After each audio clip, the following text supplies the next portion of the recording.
वरहमतुल्लाहि वबरकातुहू। आज का हमारा टॉपिक ब्लूम्स टेक्सोनोमी है, टीचिंग स्ट्रेटजीज एंड टेक्सोनोमीज में से।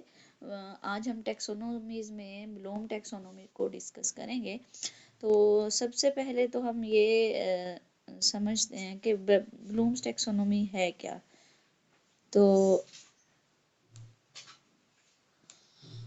ब्लूम्स टेक्सोनोमी एजुकेशनल ऑब्जेक्टिव्स को ब्लूम्स टेक्सोनोमी डिवाइड करती है 3 डोमेन्स में।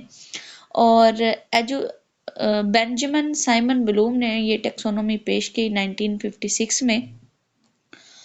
और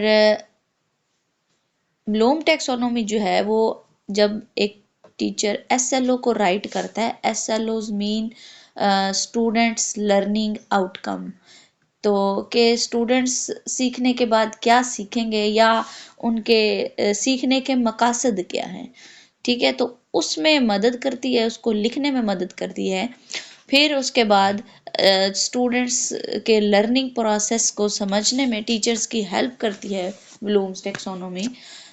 यानी कि बेनिफिट्स क्या हैं ब्लूम्स टेक्सोनोमी के। सबसे पहले तो एसएलओज में हेल्प करती है, एसएलओज को राइट करने में, और या कह लें कि एजुकेशनल ऑब्जेक्टिव्स को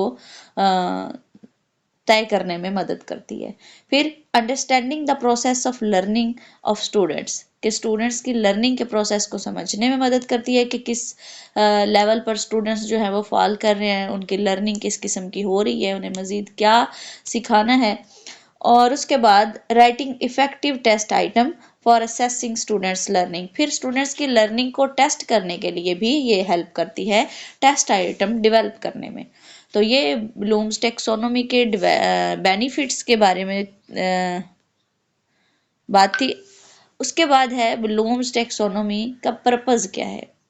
तो अकॉर्डिंग टू बेंजामिन ब्लूम के एजुकेशन का जो पर्पस है वो है चेंज लाना, किसमें, थॉट्स, फीलिंग्स और एक्शन ऑफ स्टूडेंट्स।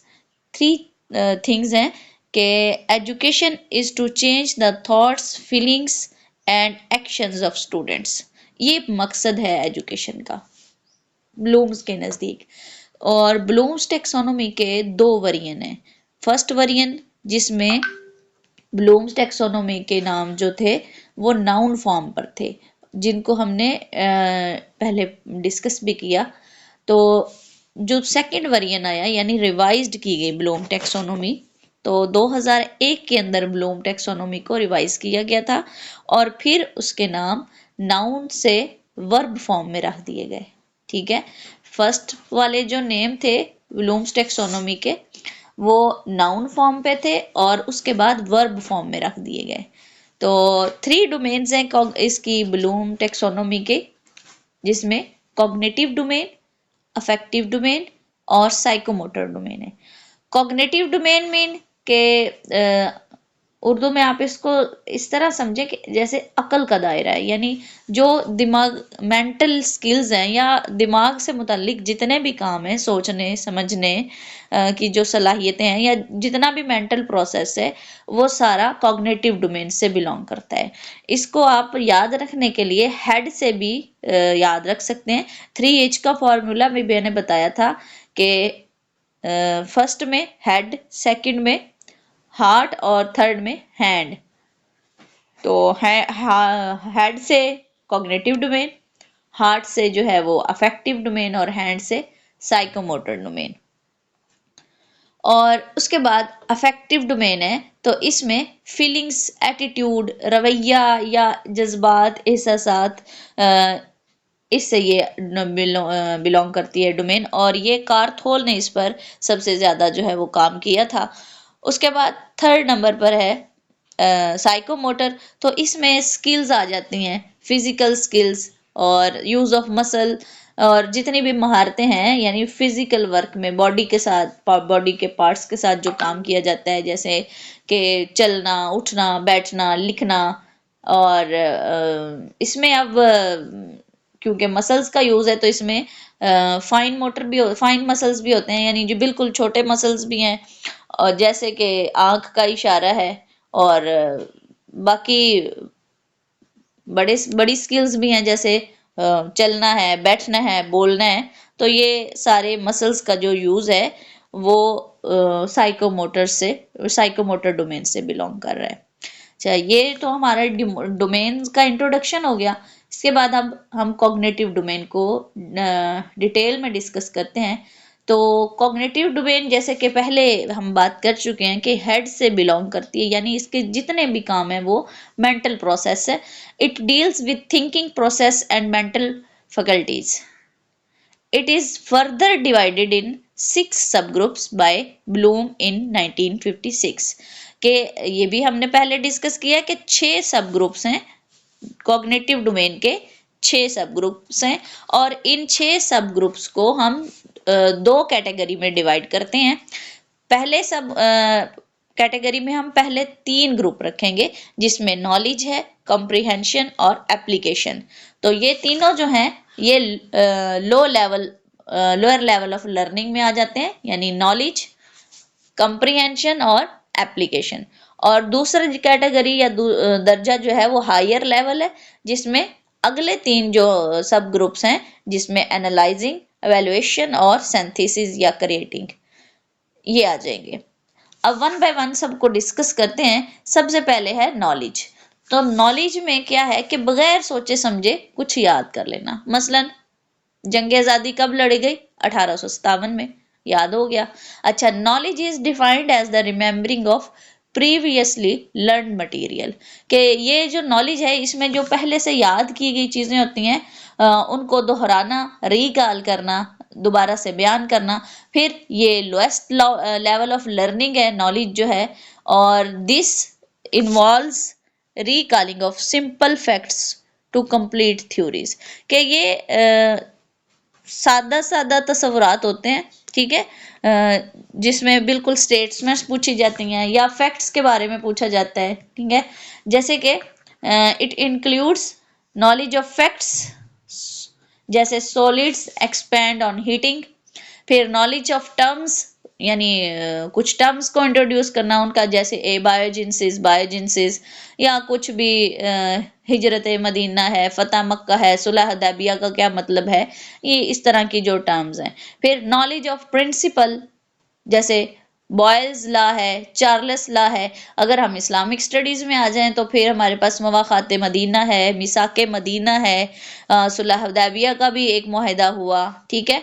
तो इस तरह के जो मुआहदात हैं या कानून जो बनाए गए, जैसे हमारे विरासत का कानून है, कुरान पाक में बयान किया गया, तो इस तरह के जो प्रिंसिपल्स का नॉलेज होगा। फिर नॉलेज ऑफ कॉन्सेप्ट्स है, फिर उसके बाद knowledge of methods and procedures है, साइंटिफिक मेथड जिस तरह हो गया, यानी किसी भी चीज़ के बारे में जो है सतही तौर पर सिर्फ सरसरी सा जो है उसको समझना।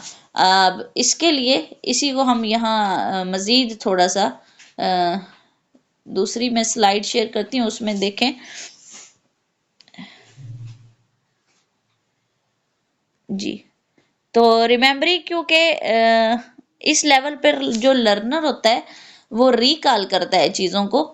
तो रिकॉल करते हुए, एक मिनट बस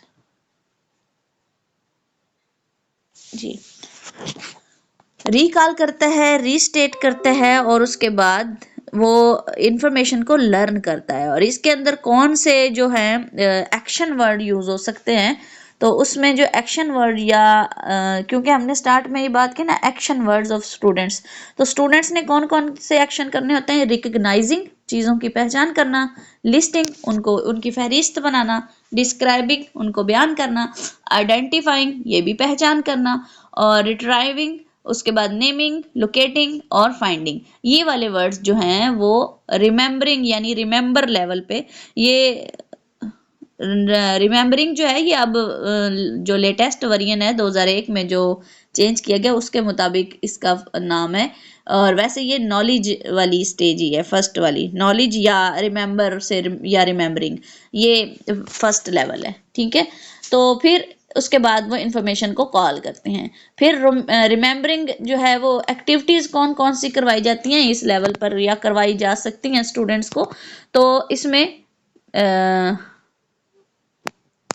make a story, map showing the main events of the story. ठीक है, तो एक स्टूडेंट्स को चंद मेन पॉइंट्स दे दिए जाएं, जिसके बाद उन्हें कहा जाए कि इससे आपने स्टोरी जो है वो बना लें, या उनको वो नाम लेते ही उनको याद आ जाए, उन्होंने याद की हुई। फिर make a time line of your typical day, अपने दिन की रूटीन बनाना। Make a concept of map of the topic. ठीक है, फिर write a list of key words you know about what characters were in the story, के कहानी में sorry what characters were in the story, story के कहानी में कौन कौन से किरदार थे। कि जैसे बच्चे कोई स्टोरी देखते हैं तो उसमें पूछा जाए कि उसमें कितने किरदार थे, एक थे, दो थे, तीन थे, चार थे, पांच थे, तो इस तरह वो इंफॉर्मेशन बता देना।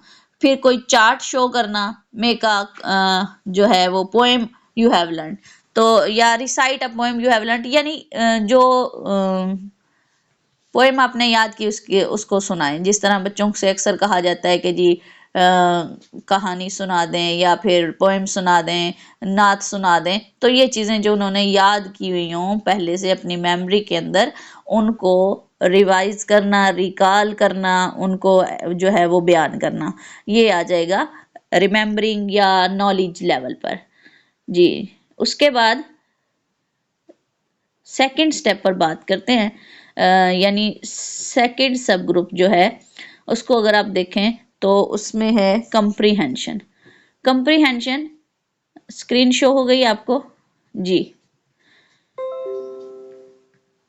कंप्रीहेंशन में क्या है, कंप्रीहेंशन इज डिफाइंड जी, comprehension is defined as the ability to grasp the meaning of material, के comprehension में का मतलब होता है ना अफहाम व तफहीम, तो चीज़ों की समझ बूझ। जैसे अब पहले हमने कहा कि जंग आज़ादी जो है वो कब लड़ी गई, तो 1857 में लड़ी गई। सेकंड नंबर पे अगर ये कहा जाए कि जंग आज़ादी क्यों लड़ी गई, तो फिर उसमें उसके असबाब आ जाएंगे, फिर उसके नताइज भी आ जाएंगे।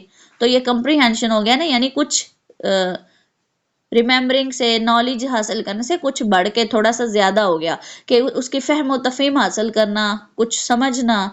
तो this may be shown by translating material, interpreting material और estimating future trends, level of learning in one step higher to that of knowledge. और फिर एग्जाम्पल क्या है, explain Newton's third law of motion, कि न्यूटन का जो तीसरा law है उसको बयान करें।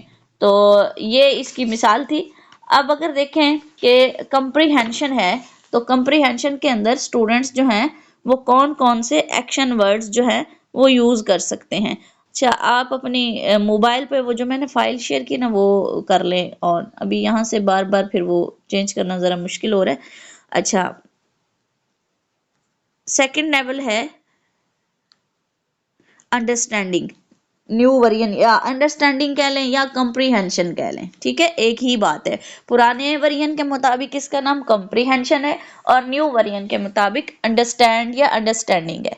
तो अंडरस्टैंडिंग में कौन कौन से एक्शन वर्ड्स जो हैं वो यूज़ कर सकते हैं स्टूडेंट्स, तो उसमें इंटरप्रेटिंग, एग्जाम्प्लीफाइंग, समराइजिंग, इंटरफेरिंग और पैराफ्रेजिंग, क्लासीफाइंग, कंपेयरिंग, एक्सप्लेनिंग। तो यानी कैन यू एक्सप्लेन आइडियाज और कंसेप्ट्स, ये मेन क्वेश्चन होता है। जैसे स्टूडेंट्स के लर्निंग आउटकम लिखते हैं ना कि स्टूडेंट्स इस लेसन को पढ़ने के बाद इस काबिल हो जाएंगे, तो वो जिस काबिल हो जाएंगे उसमें फिर जो स्टेप्स होते हैं वो ये कंप्रीहेंशन में भी वो की कैटेगरी है, जिसने कैन यू एक्सप्लेन आइडियाज और कंसेप्ट्स, यानी जो भी लेसन पढ़ा उसका मेन थीम क्या था, उसका कंसेप्ट क्या था, ये चीज़ बयान करने के काबिल हो जाएंगे। और इसमें कौन कौन से क्वेश्चंस जो हैं वो यूज़ किए जा सकते हैं या कौन कौन सी एक्टिविटीज़ करवाई जा सकती हैं, उसमें है write in your own words. ठीक है, अक्सर आपने देखा होगा एग्जाम्स में या मतलब एक्सरसाइजेस के अंदर ये क्वेश्चन होता है कि स्टूडेंट से ये कहा जाता है write in your own words, या make a precis and rewrite in your own words. ठीक है, दिस पैराग्राफ। तो cut out to draw pictures to illustrate a particular event in the story, यानी कहानी के अंदर कुछ ख़ास तस्वीर बनाना, कुछ ख़ास जो मौक़े हैं उनको प्रोमिनेंट करना, तो ये आइडियाज़ को ही डिफ़ाइन कर रहा होता है। फिर make a cartoon strip showing the sequence of events in the story, यानी स्टोरी को तस्वीरी सूरत में बयान करना। तो अभी कंसेप्ट क्लियर होगा तो वो बयान कर पाएगा ना। फिर write a brief outline to explain the story to someone else, ठीक है। उसके बाद write a summary report of the event, जैसे कि आपको मतलब एक बच्चे से कहा जाए कि अब हमने जो लेसन पढ़ा है उसका खुलासा बयान करें या उसके मेन पॉइंट्स बयान करें, तो अगर उसने उसको अंडरस्टैंड किया होगा तो वो बयान कर पाएगा, अदरवाइज नहीं कर पाएगा। जैसे एक क्लास के बाद अगले दिन कहा जाए इसका फीडबैक दें, तो अगर स्टूडेंट्स ने उसको अंडरस्टैंड किया होगा, समझा होगा, तो ही वो उसको फीडबैक दे सकेंगे, यानी मेन पॉइंट्स में तरतीब के साथ बयान कर सकेंगे। तो make a colouring book, paraphrase this chapter in the book, और उसके बाद आउटलाइन द मेन पॉइंट्स, वही बात आ गई जी। ये हो गया हमारे पास अंडरस्टैंडिंग। उसके बाद नेक्स्ट लेवल है एप्लीकेशन। तो एप्लीकेशन के अंदर क्या होता है, एप्लीकेशन रेफर्स टू, एक मिनट जी, application refers to the ability to use learned material in new and concrete situation, कि जो अब जो पहले 2 लेवल्स पर नॉलेज हासिल कर लिया गया उसको अप्लाई करने का वक्त आ गया, ठीक है, कि उसको आप हकीकी जिंदगी के अंदर स्टूडेंट्स ने अप्लाई कैसे करना है। तो ओल्ड नाम इसका है एप्लीकेशन पहले वर्जन के मुताबिक, और न्यू वर्जन के मुताबिक है अप्लाई और अप्लाइंग, ठीक है। यानी जो नॉलेज या जो फहमो तफहीम स्टूडेंट्स लर्न कर चुके हैं उसको प्रैक्टिकल लाइफ में किस तरह से उन्होंने अप्लाई करना है। तो इसमें क्या क्या इंक्लूड होता है, this includes application of rules, methods, concepts, principles, laws and theories. और उसके बाद है this requires higher level of understanding, यानी यहाँ पर अंडरस्टैंडिंग अगर स्टूडेंट की होगी तो ही वो अप्लाई कर सकेगा ना। और उसके बाद है एग्जाम्पल इसमें क्या है, why does water pipe burst when temperature falls to 0, कि जब टेम्परेचर 0 हो जाता है तो पानी का पाइप क्यों फट जाता है। अब ये अंडरस्टैंडिंग होगी, उसने सीखा होगा तो फिर ही ये बता सकेगा ना, अप्लाई कर सकेगा कि इसके रीजन ये है। तो ये होती है एप्लीकेशन के, जैसे कि मिसाल के तौर पर एक वायर जो है वो थोड़ी सी डैमेज है और उसमें से 2 स्टूडेंट्स हैं जिनको इस बात का पता है कि वायर जो है वो डैमेज है और इसको हाथ लगाया जाएगा तो इससे नुकसान होगा। अब ये एप्लीकेशन होगा तो वो किसी भी स्टूडेंट्स को उसके करीब नहीं आने देंगे कि कहीं किसी स्टूडेंट्स को नुकसान ना पहुंच जाए, क्योंकि वो उनकी माइंड लेवल जो है वो एप्लीकेशन लेवल पर वर्क कर रहा है। अब छोटे बच्चों का क्योंकि कंसेप्ट नहीं होता, अभी कुछ दिन पहले की बात है, हमारे यहाँ एक बच्चे ने इलेक्ट्रिसिटी की जो ट्रांसफार्मर की मेन वायर्स होती हैं जो अमूमन छतों के ऊपर से गुजर रही होती है उसको पकड़ा है और उसकी वहीं डेथ हो गई। अब उसका क्योंकि लर्निंग जो माइंड था वो इस लेवल पर वर्क नहीं कर रहा था कि वो अप्लाई कर सके चीज़ों को, कि अगर मैं इसको पकड़ूंगा तो फिर मेरी जान चली जाएगी। ये एप्लीकेशन लेवल होता है, इस लेवल पे के चीज़ों को अप्लाई करना हकीकी लाइफ में, उनकी फहम तफहीम के बाद उनको समझना और फिर अच्छे कामों की तरफ जाना और बुरे कामों से रुकना या नुकसानदेह चीज़ों से रुकना, तो ये एप्लीकेशन हो जाएगा। इसको हम मज़ीद देखते हैं दूसरी फाइल में कि ये अप्लाइंग के अंदर कौन कौन से एक्शन वर्ड्स जो हैं जो स्टूडेंट्स ने यूज़ करने होते हैं। इम्प्लीमेंटिंग, उसके बाद कैरिंग आउट, यूजिंग, एग्जीक्यूटिंग। तो इसमें मेन क्वेश्चन क्या होगा, can you use the information in an other familiar situation. अब इसमें मजीद जो एक्टिविटीज या क्वेश्चन जो बनाए जा सकते हैं वो है construct a model to demonstrate how it looks और वर्क्स, कि एक मॉडल बनाएं कि वो किस तरह से दिखाई देता है या किस तरह से काम करता है। जैसे अमूमन ये साइंस के प्रोजेक्ट्स बनाए जाते हैं, वाटरफॉल दिखाया गया है, फिर डिफरेंट किस्म के जो इन्वायरमेंटल प्रोजेक्ट्स, तो वो किस तरह से काम करते हैं या किस तरह से वो दिखाई दे रहे होते हैं वो फिर उसमें शो किया जाता है। फिर practice a play and perform it for the class, तो ये भी एप्लीकेशन लेवल पर है। फिर राइट अ डायरी एंट्री, उसके बाद make a scrapbook about the area of study, prepare invitations for a character's birthday party, और उसके बाद to make and display a collection of photographs on particular topic. ठीक है, कि ये खास टॉपिक है, उससे मुतल्लिक, जैसे कि इकोसिस्टम है तो इकोसिस्टम यानी साइंस का ये टॉपिक है, तो उससे मुतल्लिका जितनी भी जो तस्वीर हैं वो लगाएं। अच्छा, इस्लामियत में अगर हम देखें तो हिजरत जो है, हम मदीना एक दफ़ा अगर साथ नहीं लगाते हैं, सिर्फ हिजरत का वर्ड यूज़ करें, तो अगर ये कहा जाए कि हिजरत से मुतल्लिका तस्वीर लगाए, तो उसमें अब हिजरत में जितनी भी माइग्रेशन हुई हैं दुनिया के अंदर, उनकी पिक्चर्स लगाई जा सकती हैं, जैसे कि इंडो पाक थी माइग्रेशन, फिर इसके अलावा भी जो जो माइग्रेशन हुई तो उनकी पिक्चर्स लगा के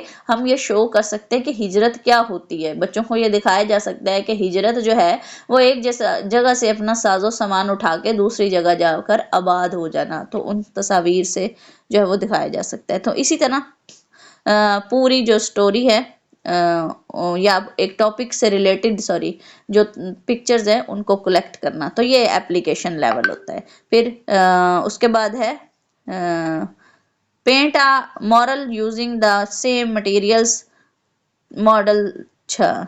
उसके बाद मेकअप अ पजल और गेम अबाउट द टॉपिक, तो write an explanation about this topic for others, कोई एक टॉपिक है मखसूस तो उसको दूसरों के लिए उसको एक्सप्लेन करना।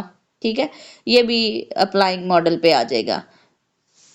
जैसे कि एक और मिसाल है कि अगर आपने कुछ न्यू बनाना है, ठीक है, आपने पीछे जो लर्न किया उसमें थोड़ी सी मॉडिफिकेशन लाके आप उसको एप्लीकेशन लेवल पे लाके अप्लाई कर सकते हैं और अपने काम को मज़ीद बेहतर किया जा सकता है। अच्छा, नेक्स्ट हमारा जो लेवल है उसको देखते हैं, और अब ये हायर लेवल स्टार्ट हो चुके हैं। ठीक है, पहले जो 3 अभी तक हमने डिस्कस किए जिसमें नॉलेज है, कंप्रीहेंशन है, और उसके बाद है एप्लीकेशन या अप्लाइंग, तो ये तीनों जो थे ये लोअर लेवल की कैटेगरी से थे। अब 4th नंबर पे जो हम डिस्कस करेंगे वो एनालिसिस है, एनालिसिस में जो है ये 4th लेवल पर है और ये हायर लेवल ऑफ लर्निंग का फर्स्ट स्टेप होगा। इसमें है एनालिसिस में क्या है कि जी refers to the ability to break down material into the components parts so that its organizational structure may be understood, कि कोई भी चीज़ है उसको छोटे छोटे पार्ट्स में जो है वो डिवाइड करके उसको किया जाए ताकि उसको समझना जो है वो आसान हो जाए या उसके स्ट्रक्चर को समझा जा सके। मिसाल के तौर पे जैसे अभी हम ब्लूम टैक्सोनॉमी को जो है वो डिस्कस कर रहे हैं, तो ये पार्ट्स में ही हम 1 बाय 1 जो है इसको डिस्कस कर रहे हैं। उसके बाद ये देखें कि this includes identification of parts यानी मुख्तलिफ हिस्सों की शनाख्त करना, analysis of relationship between parts, जैसे आपने छोटे बच्चों को देखा होगा कि उनको कोई टॉय वगैरह वो ख़रीदते हैं तो उनका वो ऑपरेशन जो है वो स्टार्ट कर देते हैं, कुछ देर के बाद उनको खोलना जोड़ना, तो वो उस वक्त पे वो देख रहे होते हैं कि इसके अंदर क्या है, इसके डिफरेंट पार्ट्स कौन से हैं, फिर इनको किस तरह से आपस में जोड़ा गया है। ये भी चीज़ होती है। और फिर कुछ उनको न्यू चीज़ को देखने का और खोल के फिर जोड़ने का शौक होता है, तो वो इस कैटेगरी में, लेकिन वो एनालिसिस कर रहे होते हैं कि किस तरह से ये चीज़ों को जोड़ा गया है या इनको मिलाया गया है। तो इसी तरह एनालिसिस में अब आप अगर देखें कि डिफरेंट न्यूज़पेपर के अंदर देखें डिफरेंट कॉलम्स होते हैं, तो उन कॉलम्स को पढ़ के तो किसी भी बर्निंग इशू को जो है वो उसका एनालिसिस किया जाता है कि इसके फैक्ट्स क्या हैं और ये क्यों हो रहा है। जैसे कि अभी अगर हम अपनी गवर्नमेंट को ही देख लें तो इलेक्शंस में जो कुछ जो सिनेरियो रहा उससे पीछे जो रहा, तो ये फिर सारी सिचुएशन को आम आवाम भी एनालिसिस करती है। ठीक है, और जो जर्नलिस्ट हैं वो भी एनालिसिस कर रहे थे। ये तो इस तरह चीज़ों को आपस में कनेक्ट करना, ये जो है वो एनालिसिस होता है। फिर recognition of organisational principles, level of learning is higher than that of comprehension and application. ये मैंने आपको पहले बताया कि ये वाला जो लेवल है ये एप्लीकेशन और कंप्रीहेंशन से हायर है, और ये हायर लेवल ऑफ लर्निंग का फर्स्ट स्टेप हो जाएगा। और उसके बाद एग्जाम्पल क्या है इसकी, analyse the organisational structure of art, music and writing. के म्यूजिक है, आर्ट है, राइटिंग है, उसको पार्ट्स में डिवाइड करके उसको समझना या सीखना। मतलब किसी भी चीज को आप पार्ट्स में कर सकते हैं ना। देखें जैसे एक स्टोरी है, बच्चे ने एक स्टोरी याद करनी है और वो उसके कैटेगरीज बना लेता है और फिर पार्ट्स में उसको आसानी से याद हो जाएगी। इसी तरह कोई भी सब्जेक्ट है तो उसको फिर देखें यूनिट्स में डिवाइड किया जाता है। जैसे कि फिजिक्स है तो फिजिक्स के अंदर चैप्टर बनाए जाते हैं। सब्जेक्ट आपके पास फिजिक्स है और आपने के पास उसको फिर बुक के अंदर करिकुलम डेवलपमेंट वालों ने 9 चैप्टर बना दिए। 9 चैप्टर बनाने के बाद हर चैप्टर को जो है वो आगे टॉपिक्स में डिवाइड किया। फिर टॉपिक्स 9 चैप्टर के अंदर मखसूस टॉपिक्स रखे गए, फिर हर चैप्टर के अंदर जो टॉपिक्स रखे गए उनको भी आगे मजीद हेडिंग्स मेन जो है वो सब टॉपिक्स में डिवाइड किया गया। फिर उनके छोटे छोटे सवालात, मीनिंग और टर्म्स की जो है वो एक्सप्लेनेशन बताई गई, फिर एक्सरसाइजेस दी गई। तो पार्ट्स में डिवाइड करके पूरी फिजिक्स को समझाया गया। इसी तरह अपना इस्लामिक स्टडीज का सब्जेक्ट देखें तो उसमें जो है पूरे इस्लामिक हिस्ट्री को समझाने के लिए जो है वो स्टार्ट किया जाता है। कोई भी सीरत की बुक देख लें, कोई भी सिलेबस की बुक देख लें तो उसको भी चैप्टर्स में कैटेगराइज किया जाता है, फिर टॉपिक्स में कैटेगराइज किया जाता है, फिर उसके मुताबिक छोटे छोटे मेन हेडिंग्स फिर बनाई जाती हैं और सारी जो इम्पोर्टेंट इवेंट्स हैं वो राइट किए जाते हैं। ठीक है, तो उनको छोटे छोटे पार्ट्स में डिवाइड करके समझाया जाता है।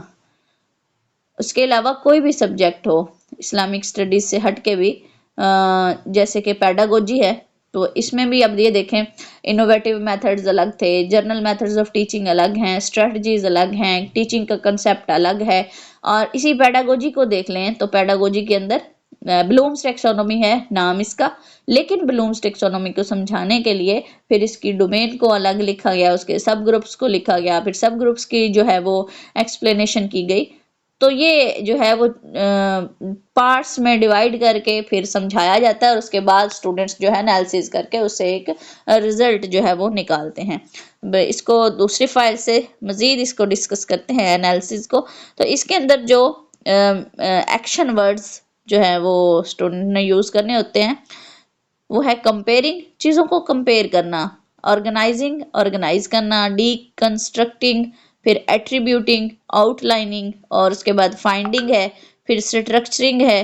ठीक है, तो ये सारे जो एक्शन वर्ड्स हैं वो एक स्टूडेंट्स को यूज करवाए जाते हैं और इन्हीं को जहन में रख के जो है वो उन्हें जो है लर्न करवाया जाता है। इसका मेन क्वेश्चन इस तरह से होगा, can you break information into parts to explore understanding and relationships.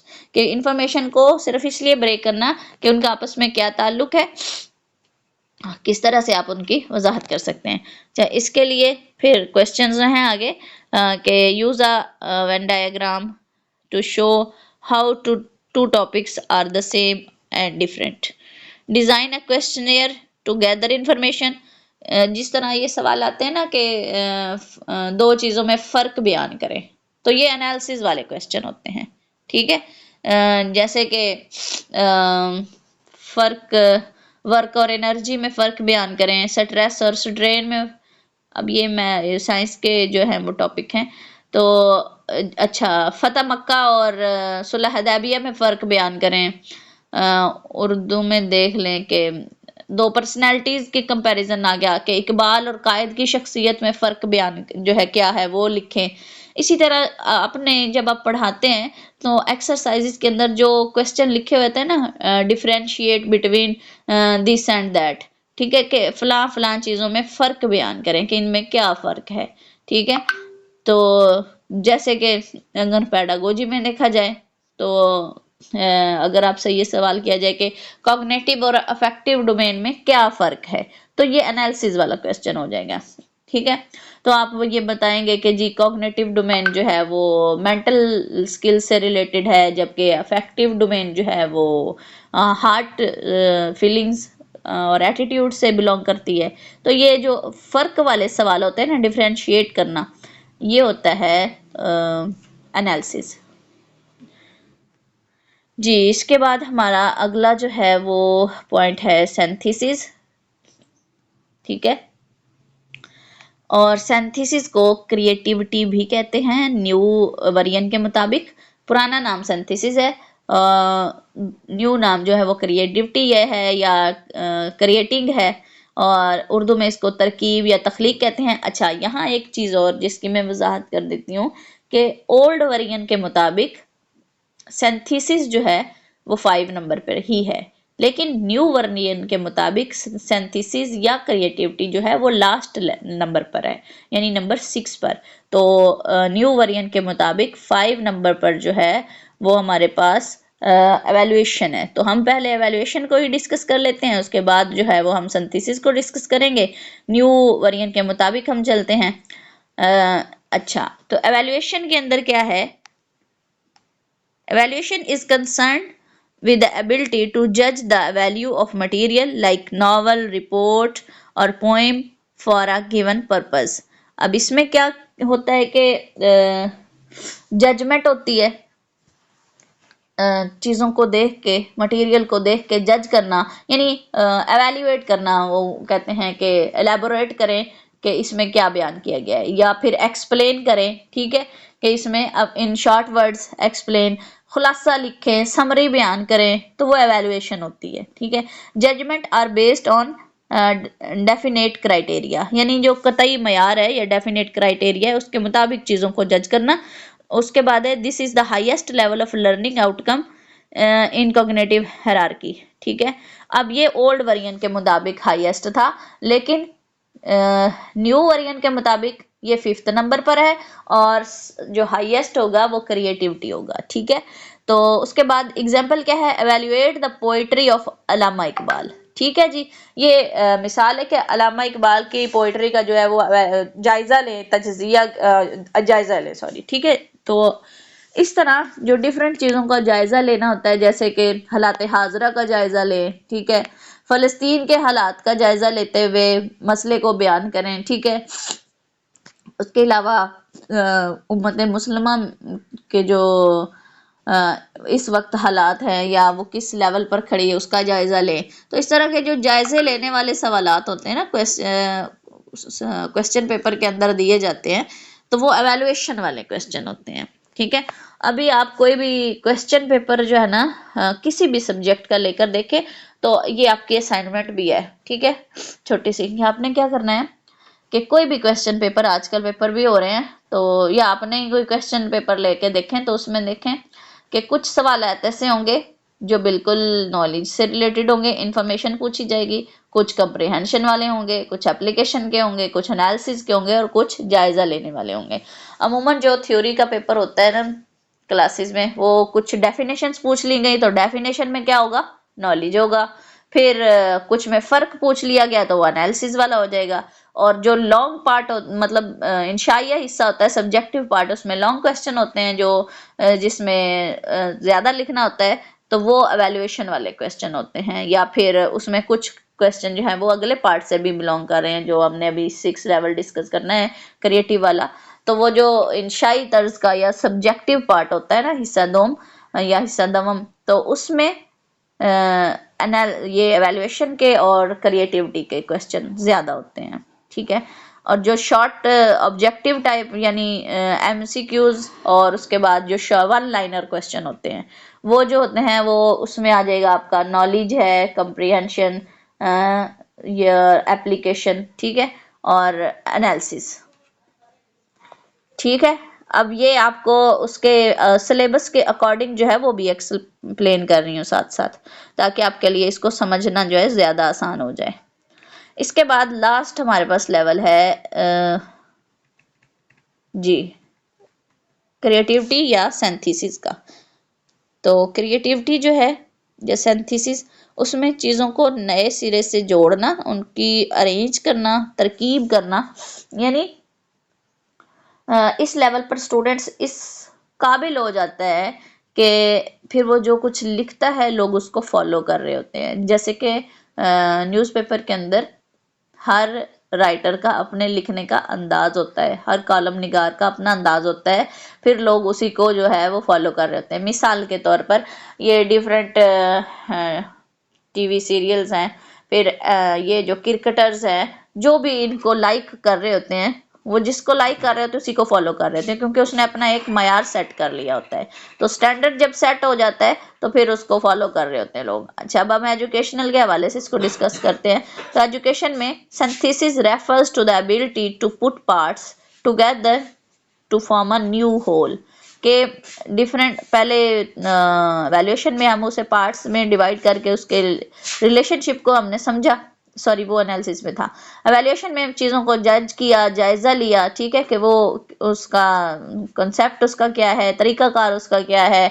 बाज़ दफ़ा तनकीदी जायज़ा लिखने को आ जाता है, बाज़ दफ़ा उसके असलूब पर जायज़ा आ जाता है, यानी बाज़ दफ़ा लैंग्वेज पर जायज़ा। तो उसमें इवेल्युएट किया। अब एक नई चीज़ बनाना, ठीक है, कि ये सलाहियत आ जाती है इस लेवल पर, जो लास्ट लेवल है, कि स्टूडेंट्स जो हैं या लर्नर्स जो हैं वो एक नई चीज़ क्रिएट करते हैं। जैसे दिस में इंक्लूड्स क्या है, production of a new speech और थीम, एक नया थीम दे देना, नया आइडिया दे देना, ठीक है। प्रोडक्शन ऑफ रिसर्च प्रपोजल, जी, जैसे कि जो रिसर्च करते हैं स्टूडेंट्स, एमफिल है, पीएचडी है, या एमए लेवल पर जो थीसिस लिखते हैं, तो वो जो थीसिस होता है वो भी सिंथेसिस या क्रिएटिविटी ही होता है, क्योंकि उन्होंने एक ऐसा टॉपिक मुंतखब करना होता है, जो सिलेक्ट करना है जो पहले जिस पर काम नहीं हुआ होता,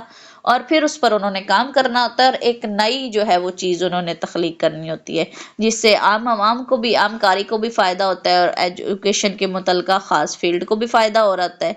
और फिर है production of new scheme for classifying informations, ठीक है, और this lead to formulation of new patterns और स्ट्रक्चर्स। वो कहते हैं कि ये जो कैटेगरी है, ये लेवल ऑफ लर्निंग है, वो नई मालूमात, नए डिज़ाइन और नई तरीक़ाकार जो है वो इंट्रोड्यूस करवाता है। जैसे डेली ये कंपनीज़ के अंदर डिफरेंट नए किस्म के डिज़ाइंस आ रहे होते हैं आपके ड्रेसेस के, ठीक है, तो वो भी क्रिएटिविटी है, सिंथेसिस है, ठीक है। इसी तरह अगर सेल्फ राइटिंग लिखते हुए एक टीचर जो है, एक स्टूडेंट जो है वो दूसरे स्टूडेंट्स की निस्बत अच्छे अल्फाज का जो है वो इंतखाब करके लिख रहा है, या उसके मुताबिक उसने उसे प्रिपेयर किया है, तो वो भी क्रिएटिविटी ही है, ठीक है। और उसके बाद write a creative short story, तो कुछ एक खुद से जो है कहानी बनाना, लिखना, ठीक है। तो या फिर स्टूडेंट्स को सिखाने के लिए उस लेसन की खुद से एक स्टोरी बना लेना, तो ये क्रिएटिविटी होती है। यानी ये कह लें कि अल्लाह की तरफ से जो सलाहियतें होती हैं इंसान के अंदर हिडन, उनको फिर जब वो निखर कर सामने आती हैं तो कुछ नई चीज़ें जो हैं वो क्रिएटिविटी। जैसे पोइट जो होते हैं, शायर, वो पोइट्री लिखते हैं, तो वो उनकी क्रिएटिविटी होती है। जैसे इकबाल ने पोइट्री लिखी, तो उनका तखय्युल था जो अल्लाह ने उन्हें अता किया, ठीक है। फिर इसी तरह नावलिस्ट जो है वो नावल लिख रहे हैं, और इसी तरह डिफरेंट जितनी भी बुक्स लिखी जा रही हैं, पब्लिश हो रही हैं राइटर्स की तरफ से, तो ये सारी क्रिएटिविटी है, और ये लर्निंग का हाईएस्ट लेवल है। और हमारे यहाँ जो एक जर्नल रिसर्च की गई है, इस लेवल पर बहुत कम लोग पहुंच पाते हैं। अमूमन जो है वो एप्लीकेशन लेवल पर या फिर एनालिसिस लेवल तक पहुंच पाते हैं। लास्ट जो 2 लेवल्स हैं, यानी एवेल्युएशन या फिर जो है क्रिएटिविटी, इस लेवल पर हमारे यहाँ बहुत कम जो है वो लर्नर्स पहुंच पाते हैं। ज़्यादातर जो है वो 3rd और 4th लेवल तक ही रहते हैं। अच्छा जी, नेक्स्ट इसको अब दूसरी फाइल से थोड़ा सा डिस्कस करते हैं मजीद ब्लूम्स टैक्सोनॉमी को। अब अगर देखा जाए कि क्वेश्चंस और टेस्ट आइटम किस तरह के होते हैं ब्लूम्स टैक्सोनॉमी की अंदर, फर्स्ट लेवल पर, 1 मिनट मुझे दीजिए, मैं दूसरी फाइल ऑन करती हूँ। अच्छा जी, हाँ जी, तो रिमेम्बरिंग के अंदर किस तरह के सवाल होंगे कि when and where did the story take place. तो यहाँ पर स्टोरी की जगह बतानी है, ठीक है। तो ये फौरन से जो लर्नर है वो बता देगा, तो ये उसका नॉलेज होगा, उसने जो याद किया हुआ होगा चीजों को। उसके बाद जो है who are the main characters, तो बुनियादी जो किरदार थे या अहम किरदार कौन से थे, वो कौन से थे, तो उसके बारे में रिमेम्बरिंग में बताना होता है। फिर what does the main character look like, कि मेन किरदार किस तरह का दिखाई देता था, इस तरह के जो सवालात होंगे वो रिमेम्बरिंग होगा, ठीक है।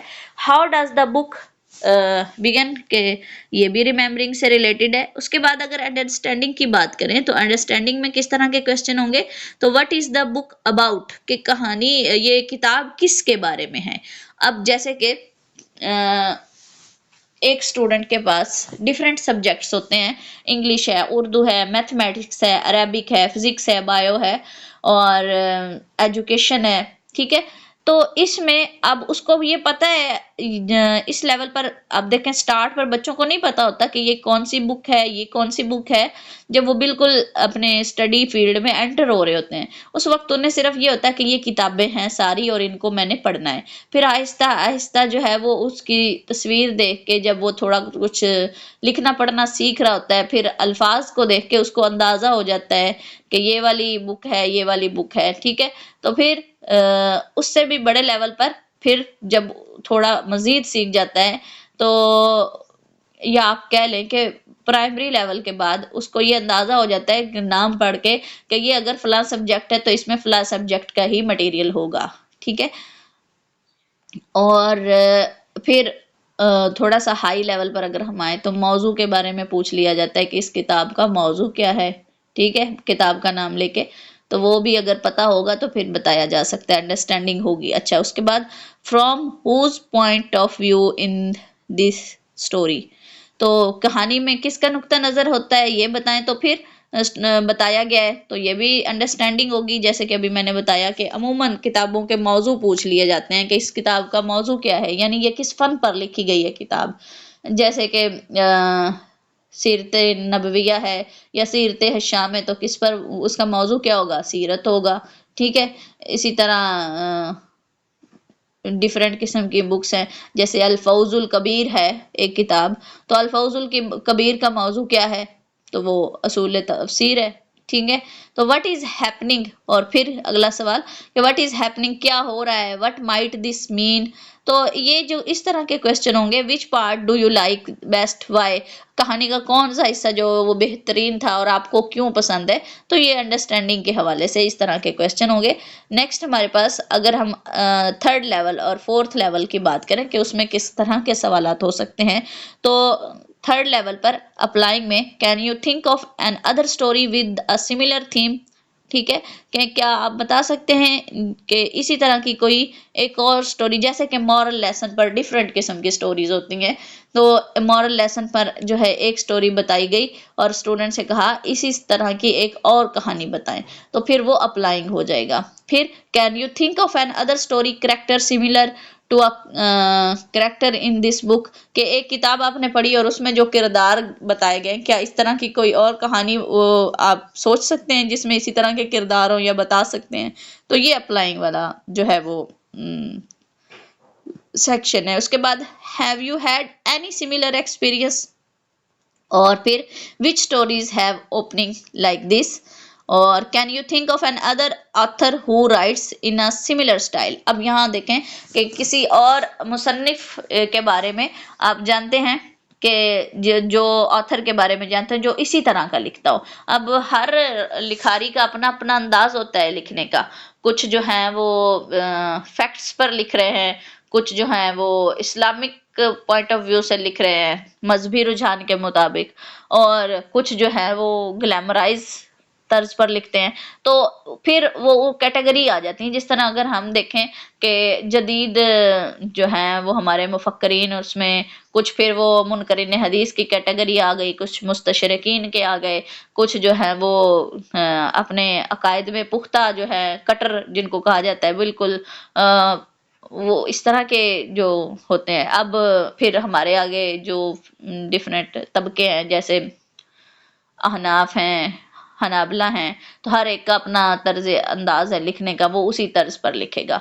तो फिर वो इस तरह जो है या फिर सब्जेक्ट के हवाले से कैटेगराइज कर ले, सीरत निगार, तफसीर निगार, ठीक है। तो इस तरह जो है वो स्टाइल्स या कैटेगरी के मुताबिक ये एप्लीकेशन होगा। फिर एनालिसिस आ गया। एनालिसिस में किस तरह के क्वेश्चन होंगे कि how has the author and description to show how this character is feeling, के ये बताना कि वजाहत से बयान करना कि इस वक्त ये किरदार क्या महसूस कर रहा होगा। एनालिसिस होता है ना किरदारों का। फिर how does the layout help, कि किस तरह से उसका उसकी लेआउट जो है वो हेल्प कर रही है, ये भी एनालिसिस ही होगा। कि उसके बाद कैन यू एक्सप्लेन व्हाई, कि क्यों हुआ ये, इसकी वजाहत करना। Why did the author choose these words, फिर उसने उन्हीं अल्फाज का इंतखाब क्यों किया, ये बताना, ठीक है।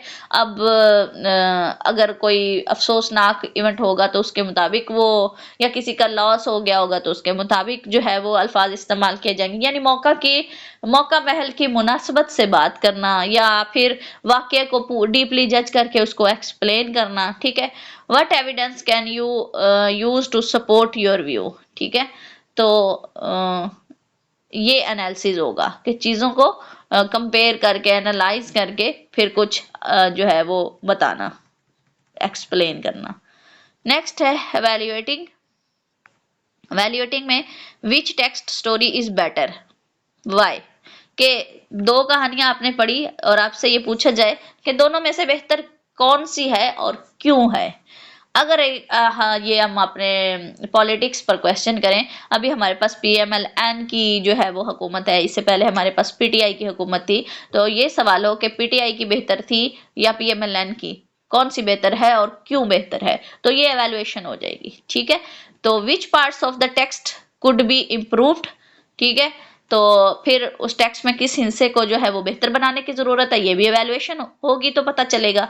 अच्छा, जैसे कि अभी आप लोग स्कूल्स में काम कर रहे हैं और आपसे ये सवाल किया जाए कि स्कूल्स और कॉलेज लेवल की लर्निंग में या टीचिंग में क्या फर्क है और क्यों, तो ये भी एवेल्युएशन हो जाएगी, ठीक है।